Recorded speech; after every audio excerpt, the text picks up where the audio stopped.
parts. Okay, so thank you again, Heather, for coming to talk to us about working with difficult customers, and I'll let you take it away. Awesome. Thank you so much. Welcome, everyone.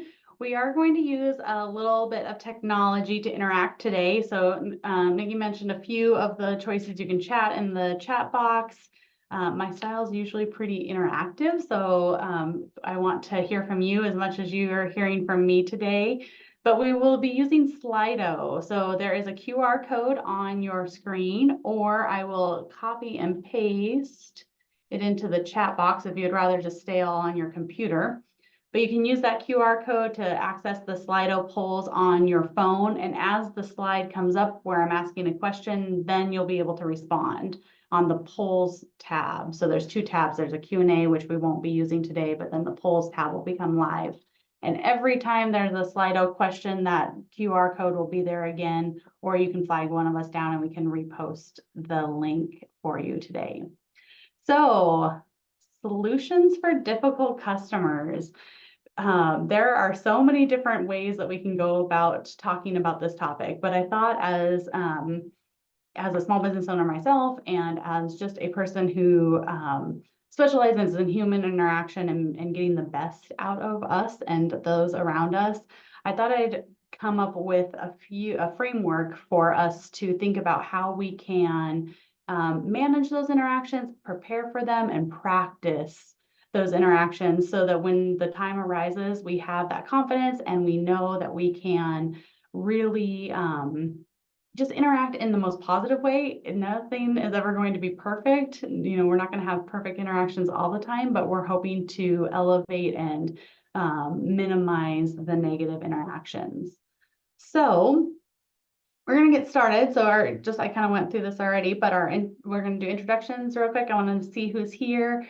Then we're going to talk a little bit about what's driving the difficult interaction, what causes people to have negative interactions, or what elevates them in our minds to a difficult customer. Then what are those solutions? How can we actually practice those best case scenarios and plan for them in the future? And I always like to end with an actionable plan. So something that you can take away and start putting into practice right away. And so you'll have a chance to reflect and put some of your thoughts into action as we wrap up for today. So with that, we're going to use this Slido poll that I'm going to open now. And so introduce yourself with your name and any emojis that represent your business. So on your phone, especially if you're on your phone with Slido, you should be able to use those emojis just like you would when you're texting with someone. And so go ahead and use that. Flag us down in the chat if you have questions about the Slido, or if you just can't figure out the Slido, you can go ahead and do the same thing in the chat. Slido is fun way to get interaction, but sometimes too many technology pieces can be overwhelming. All right, got the first one in there. Do we have anyone else that's participating in the Slido poll? I can't tell from this viewpoint. Oh, I guess I get a chance to do it too. Yeah. Oh, there we go, Elise. Nice. Nice. Money, finance, and fun. I like this.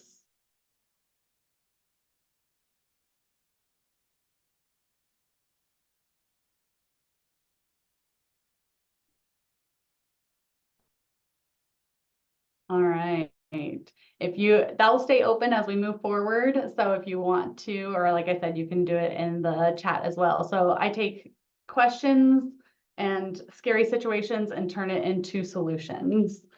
That's where my 3 emojis represent there. All right. So I like this quote also just to kind of reinforce that same concept. Most people spend more time and energy going around the problem than trying to solve them. And that came from Henry Ford, the founder of the Ford Motor Company.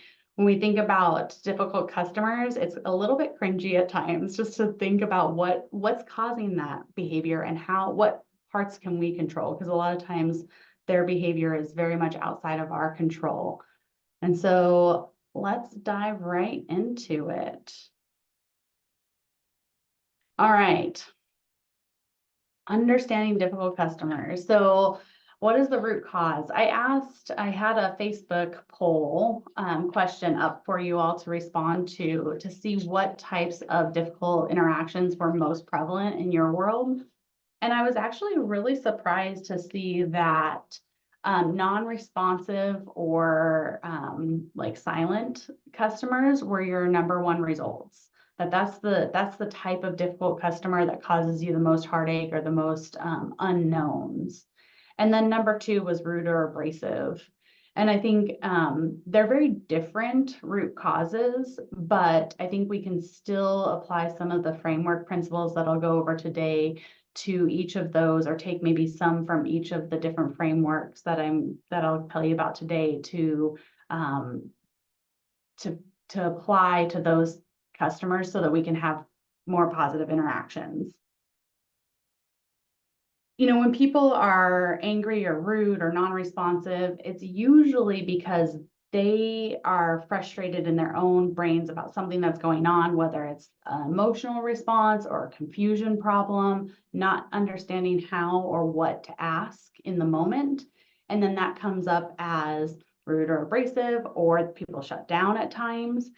And so we want people to move back to that rational space where they can ask good questions, they can interact in a positive way, and ultimately have the outcomes that we're looking for, which is hopefully purchasing or utilizing our services. And so while we can't control their psyche, we can't, and it's definitely way beyond our skill set to help them work through those on a regular basis. What we can do is control some of the variables so that we can have those positive interactions. And it's probably not a big surprise, but it all comes down to what our mothers tell us, or now what we tell our kids, is the only person you can control is yourself, right? There's not a lot that we can do about the other person's reaction in the moment, but we can have good problem solving skills. We can have good reactions and help people move back into that rational space. So how do we do that? This framework comes to us from the McKinsey Institute, and it's the 3 C's of customer service. Their actual framework is consistency, consistency, consistency. So if you look their framework up, but really it boils down to these 3 components. We want consistency. Customers, people in general, need to know what to expect. And when they know what to expect, they know how to interact. And so when we can take out the unknowns, when we can take out the variables, we can have better interactions, more consistent interactions with people, and we're going to get the outcomes that we're looking for. Compassion. Compassion allows us to see through their behavior to maybe what they're dealing with, things that have nothing to do with our current interaction with them. And it allows us to keep calm in the moment and have de-escalation techniques and allow us to move back into that rational space to have a productive conversation. And then finally, communication. The number one thing I get asked to speak about is communication.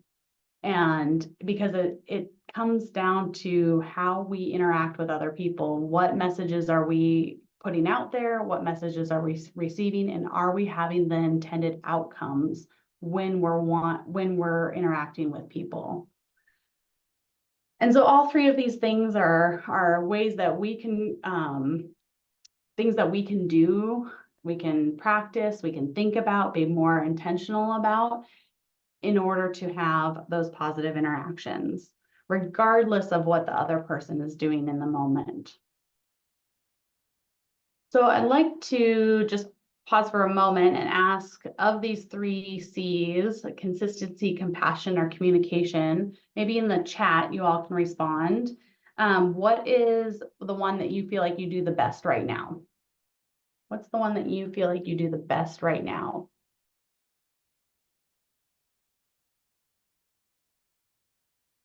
Ooh, one of each so far. Communication, consistency, and compassion. All right. Well, if when we're deep or when we're talking about each of these aspects, if you have anything to add, please feel free to do so, because we learn a lot from each other, as well as these types of frameworks. So please feel free in the chat to add or ask questions as we dive into each of these one by one. All right, consistency. So there are so many variables in a small business when running a small business, right? There are a million different ways to go about doing things. There are so many different needs out there in the community when people are asking for our services or our products. And so it can be difficult to achieve consistency. And full transparency, this is the one that I am not as good at. This is the one that I need to improve in the most, because I see so many opportunities for customization or individualization when I interact with people. And so that consistency is something that personally is hardest for me. But I mentioned earlier that people need to know what to expect, and that goes for all types of interactions with people. That goes from childhood all the way through adulthood. Our brains are wired to sort through the variables and go with what we know. And so when we can take out as many variables as possible and make things streamlined so that people can really feel comfortable with the choices or the things that we're presenting to them, they're going to respond in a more positive and productive manner than if they have a lot of variables to sort through or a lot of questions to sort through in the moment. When they feel familiar with their choices, the communications, and the interactions, that's when they feel at their best. And so we're going to have those positive interactions. So we can't control all things at all times, but we can set up structures in our businesses that allow for that create consistency, that intentionally create consistency. And so on the next slide, these are some of the examples that I came up with on, just from my own business, but our processes, our hours, our pricing, our policies, our employee interactions, timing of delivery, our product choices. Not that consistency doesn't necessarily mean that they always remain the same and they don't ever change. It means that we present them in a way that's clear. We have stability in our choices, and that we communicate when things change. So with consistency, there's probably a million other ways that you create consistency in your business. So on the next slide, I'll pull, there's an opportunity to provide some of those things that you do in your business. So what do you do to increase the consistency in your business?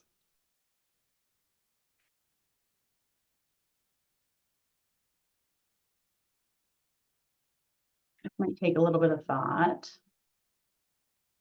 There's no wrong answers. We're all learning from each other in this space. And if you're more comfortable, you can respond in the chat as well.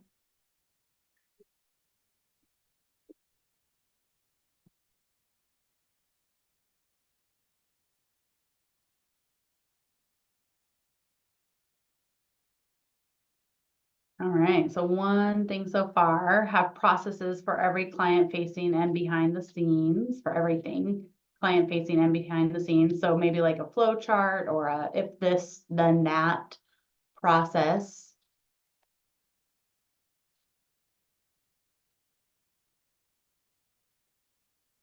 Yeah, trial and error, seeing what works with previous customers and then duplicate that with future customers. There's a lot of really great success that can come from capitalizing on what's gone well. Oftentimes our brains tend to focus on the things that don't go well and try to fix them. But the research is showing more and more that when we can really look at what's gone well in the past and duplicate that into new and different scenarios, we can have way more success using that process of refining and continuing to use what works well than when we are always try to fix what's broken. and then figuring out what works in our personal life, and then being able to support customers consistently, excuse me. Yeah, I think that's a big one, and one that, like I said, when I try to work on this myself, I think that's something that being realistic about what I have to offer and the hours that I have to offer customers is something that would help me provide more consistency with the interactions that I have, and the time frames in which I get back to people, I think is probably one of the biggest things. So maybe there's lots of tools that might be able to help with this, like a customer resource management system. There's automatic responses, virtual assistants, things that can help us with our consistency. But if that's something that you want to, work on, or you think there's an area, maybe one of the ideas that I mentioned earlier, or something that's come up in the conversation, just be thinking about, like, is there an area that I need to increase my consistency so that customers know what to expect? And then we can dive into that as we go through this. All right, if there's any questions about consistency before I move on, please put those in the chat. Or any ideas, things that have helped you, any of maybe the tools that I just mentioned that have helped you so far. A few people said that consistency was the thing that they did the best already. Please share those with the rest of the group here. All right, compassion. I went back and forth how to name this section of it, because when I read the research and when I see how we interact with other people, it's really about building your emotional intelligence. And so emotional intelligence is something that has been coined for about the last 15 years or so. And I'm sure, a lot of you have probably heard it before, or at least seen it referenced. But ultimately, it's all about knowing ourselves, being able to regulate, control our behavior and our interactions, and then also being able to read and respond to social cues. Those are the 4 elements of building emotional intelligence. And there's lots of different ways to do that. I'll go over those in just a moment. But ultimately, people I've already mentioned, they need to know what to expect, and they want to feel important, valued, and understood. And when we have those 2 things in combination, when they know what to expect and they feel important, valued, and understood, which is really the crux of compassion, right? It's empathy in action, or being able to show people that they are important, that they're valued, and that we understand them. Then they're likely, the chances that they interact with us in a positive and productive way increase exponentially from there every time we add one of these layers. So that important, valued, and understood is true in the good moments, when things are going well, and when things are not going so well. And so if we can use the tools like de-escalation techniques to redirect those negative interactions, then they're going to feel those things, and then we can save that interaction, or we can have that service recovery from there, right? Even if things don't go as well as we want them to, then we can recover it and retain them as a customer, which is always a good thing if we're able to. So building our emotional intelligence, there's a couple things that I wanted to share. I already mentioned what it is. So knowing yourself and regulating yourself, knowing or being able to notice social cues, and then respond to social interactions. So it really comes down to self-regulation and interpersonal, not communication necessarily, but interpersonal interactions. But a lot of it does have to do with communication. So it helps anticipate problems and allows you to stay calm in the moment.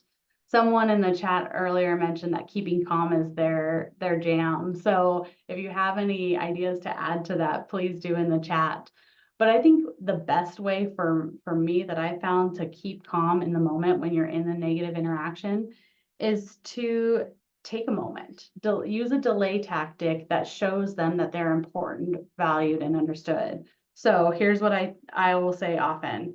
I'll take a deep breath. That's always a pretty standard one. But then I'll say something like, I really want to make sure that I get you the best answer. So give me a few minutes and then I'm going to call you back.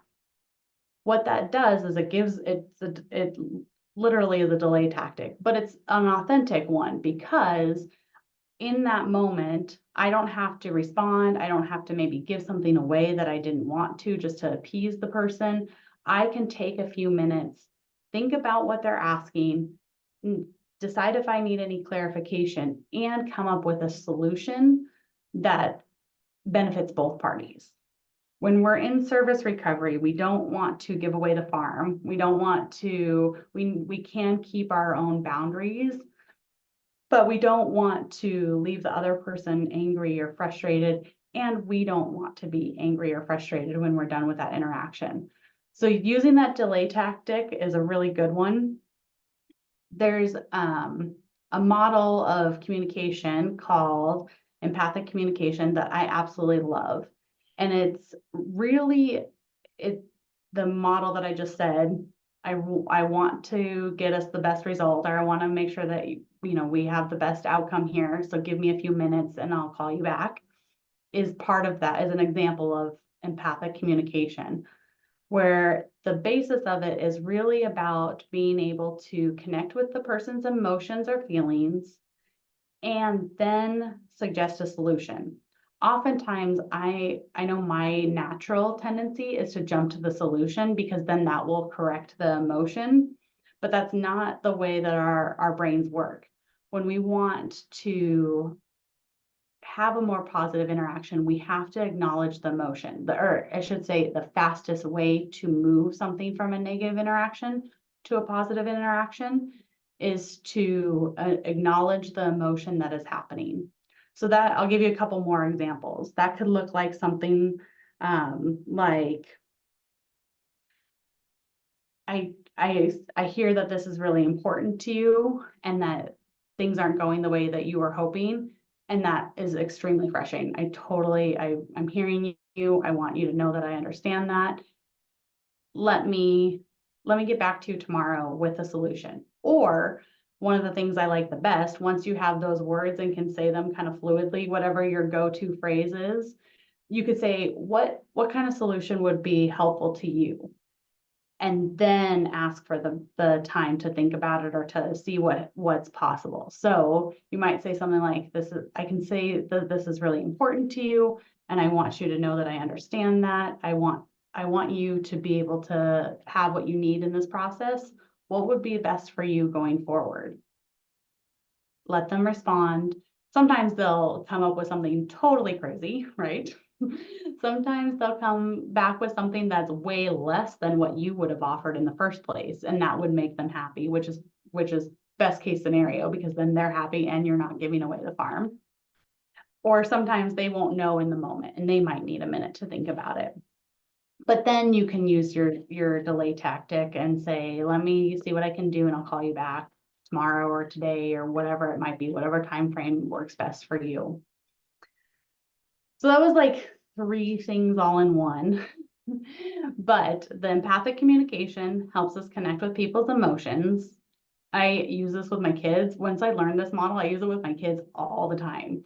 And it's so powerful. And my husband, like, my emotions are not my typical, I usually am just like solution oriented. I want things to be corrected. And so I'll jump to the service recovery first, or whatever it might be with my kids or my husband. I'll just, well, we can do this and this and this, and then it will be solved and we'll be good. It's no wonder that my business name is Solutions, right?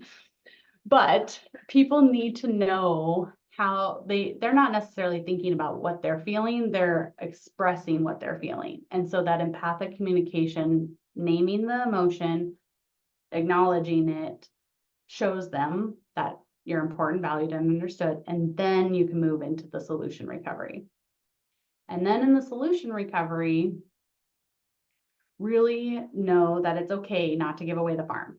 They don't have to have the star and the moon to be happy. That's why I like that technique of asking them what would make it right for them. Some of you are already using that in your everyday interactions, but it's good to name it and remember that it works.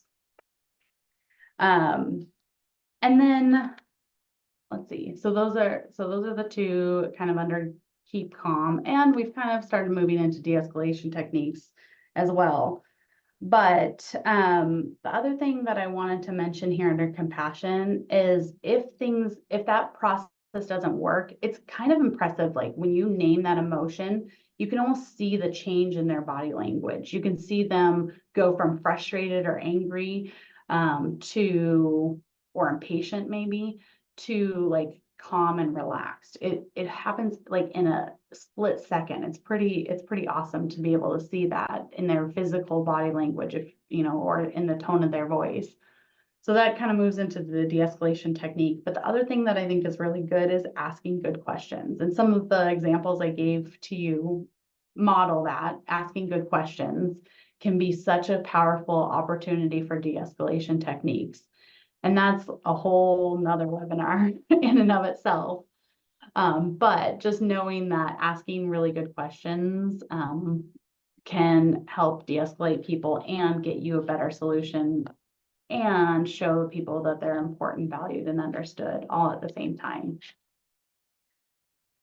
So I don't have a response for compassion, but maybe at the last after the last one that I have a question asking you what you're going to use. So just maybe be thinking about some of the techniques that you might want to use from each of these components. All right, communication. So I almost put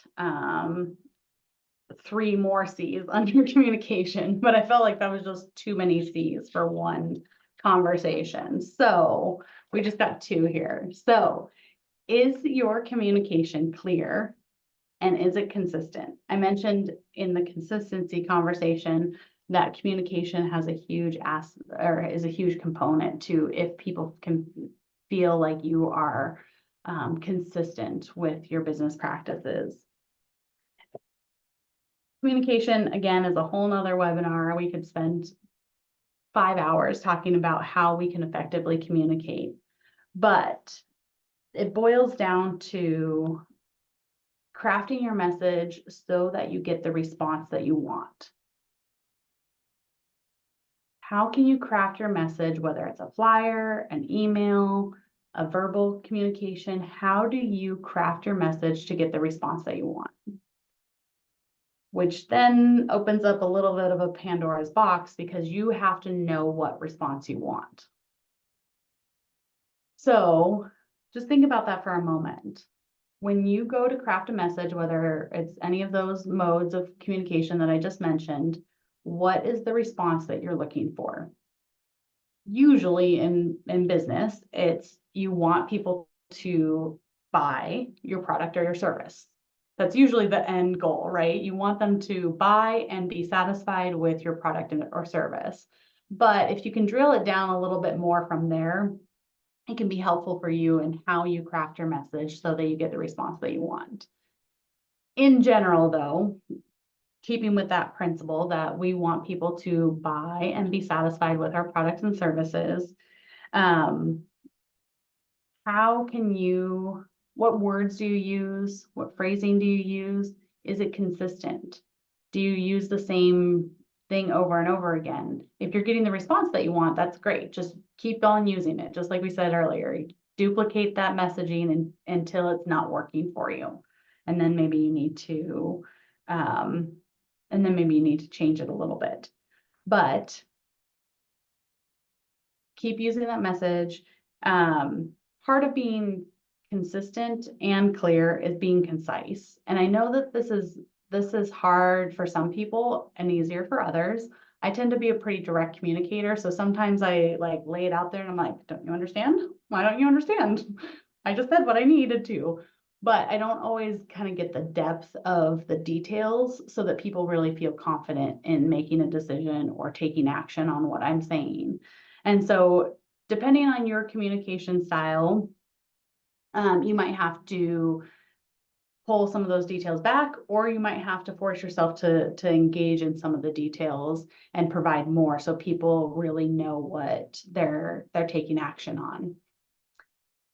if, I'm gonna say one more thing about that, but I just lost it.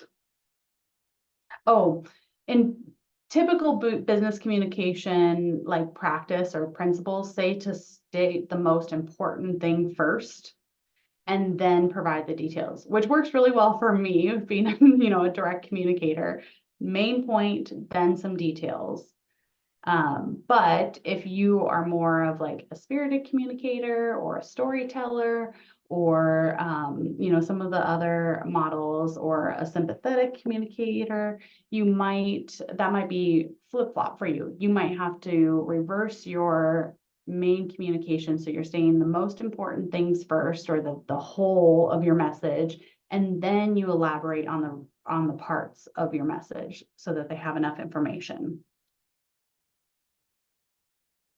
All right, so is your communication clear? Is it consistent? And does it elicit the response that you want? There's a couple. Effective communication also relies on tone, messaging, and timing. But like I said, that could be a whole other conversation in and of itself. So we'll leave it at that for now. But if that's sparking some thoughts or some question marks in your brain, definitely reach out and we can have more conversations around communication in general. All right, so that is the framework. So we have consistency, compassion, and communication, the 3 C's that lead to effective communication or effective customer service. So time to think about what you want to use.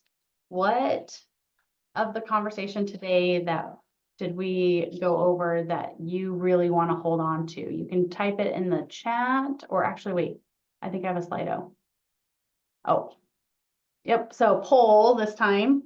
So delay, give yourself a moment using the empathic communication model to connect in that service recovery space or de-escalation. Get curious. What's the real problem? Like what kinds of interactions do you have with people that are causing you the most heartache? Or do you like the empathic communication, just the responding to the emotion first? Those are just a couple of the things that we covered today. In the chat, go ahead and write, what is your one action step that you want to take based on the information that we covered today? What is the one action step that you want to do from the information we covered today? I'll give you a minute to look at that and type in the chat. Nikki, the rock star, typing with her baby in her arms.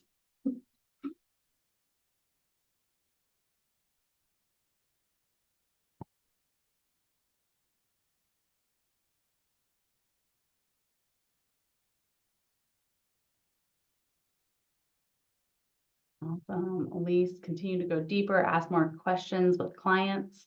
There's a resource that I absolutely love, and I'm probably talk about it too much at times, but there's a book called The Art of a More Beautiful Question. I didn't actually write down the author, but I thought that might come up. But The Art of a More Beautiful Question, it's like $8 on Amazon. So look that up as you continue to get curious and ask good questions. And then Nikki says, slowing down so I can remember to implement the delay technique. I tend to try to give people info responses ASAP, but lose quality in the times. Yeah, so that will help with all 3 of those: communication, compassion, and consistency when you give yourself a moment. Yeah, absolutely. Awesome. When you think about these things that you're wanting to put into action, think about the one thing that you're going to do in the next 24 hours. You don't necessarily have to share that, but what's the one thing that you're going to do in the next 24 hours? It's awesome to come to a webinar or a conversation like this, but the action is the most important part. If you don't put the information that you learned or thought about today into action, then, it's just a tool that you purchased or gathered and don't really use. So think about that one step that you're going to take today.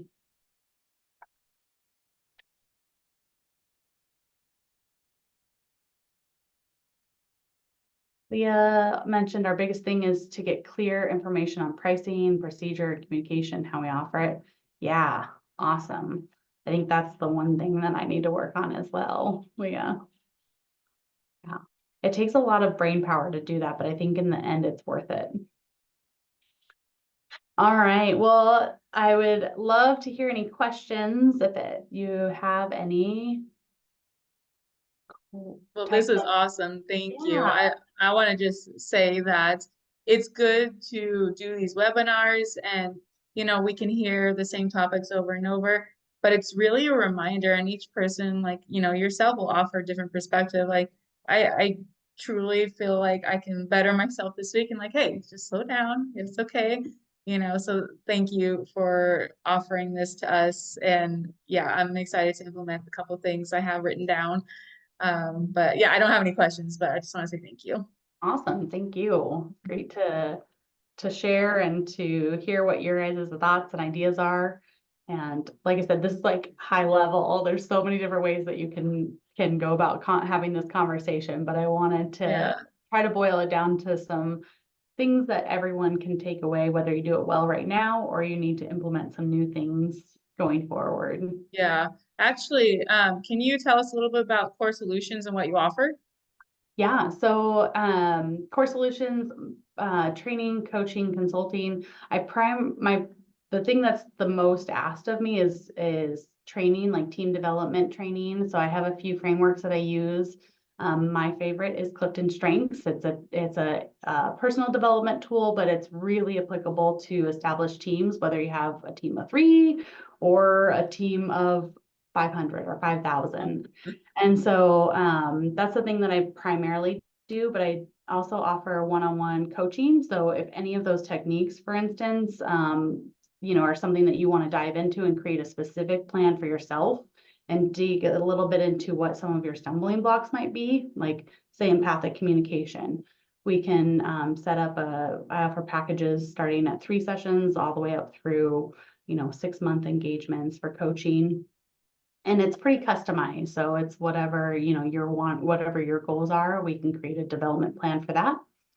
And then I also do some like customized solutions with consulting. So businesses will come to me with a problem or something that they're currently trying to work on.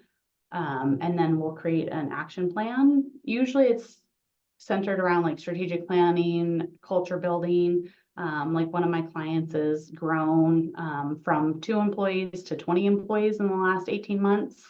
And so she's like, these people aren't doing the employee training isn't there. I don't know how to train these people. And so I've created a process for her to establish her core values and what she expects of her employees, and then a communication plan for that. And then we're meeting and doing a retreat kind of training for 2 days. So lots of Nice. different Awesome. options of ways to help small businesses, but definitely love to, if you have any of those needs, I'd love to chat with you. You can get a hold of me on my website, or my phone number is listed in the Mamas in Business directory as well. Awesome. Okay. Does anyone have Yeah. any questions? I think we are good. Yes, thank you, everyone. Awesome. Thank you again, Heather. And like I said, once I get the recording from Zoom, then I will share that with all of the paid members. And Heather, I will send it to you too. Awesome. Thank you all. So good to be here with you today. Thanks for having me. All right. Thank you. Bye, guys.